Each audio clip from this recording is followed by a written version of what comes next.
Arrest Netanyahu for war crimes. Everybody knows that's the right thing to do. All humans agree, all people agree. Only brainwashed Trump-oodiniers and other folks like that disagree. And there's a way to change your mind. I'm going to do it right now. Arrest Netanyahu for war crimes, the war crimes you know that he did. Now, you can say Hamas and October 7th, but what if I said to that, well, so arrest Hamas for war crimes? Let them stand trial for the crimes that they did, and arrest Netanyahu for his war crimes. Well, we've already skipped the trial stage for the Hamas fighters, and not just them, but there was no trial warranted for all the innocent people that have been killed. And Netanyahu's killed dozens of times the number of people that Hamas fighters killed on October 7th.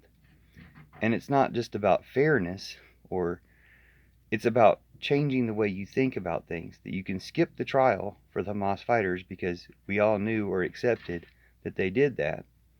But we all know what Netanyahu has been doing, and he deserves to be arrested and tried for that. Or the only other option is to be taken out by anybody. Israeli citizens should overthrow him. It's their duty to humanity to do so. But anybody else that does that would be doing a heroic act in the absence of a justice system to fix it.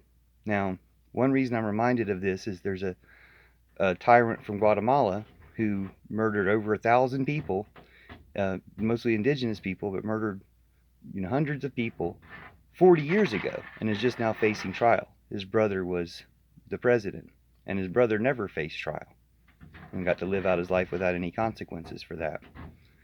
And we see what's happening with Donald Trump, with the Putin-captured judges and his terrorist supporters death-threatening, lying, cheating, obstructing their way, deflecting their way into another coup, all for Putin. And if the justice system doesn't succeed in stopping Trump, real Americans probably will. They'll probably grab him by the posse.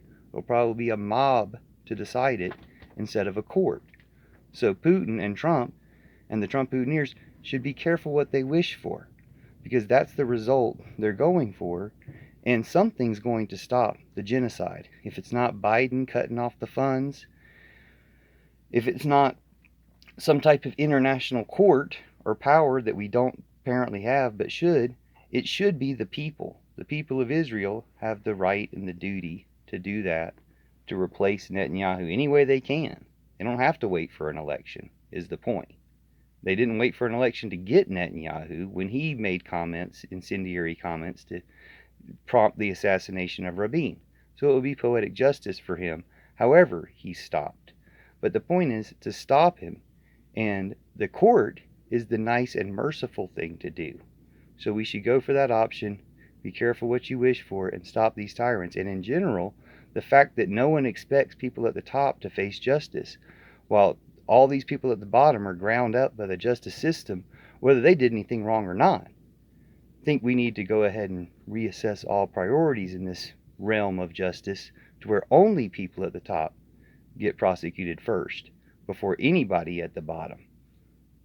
That would put a different priority and motivation where everybody would want the biggest criminals who hurt the most people to go away first so they can get around to the other people that they're worried about in their neighborhood.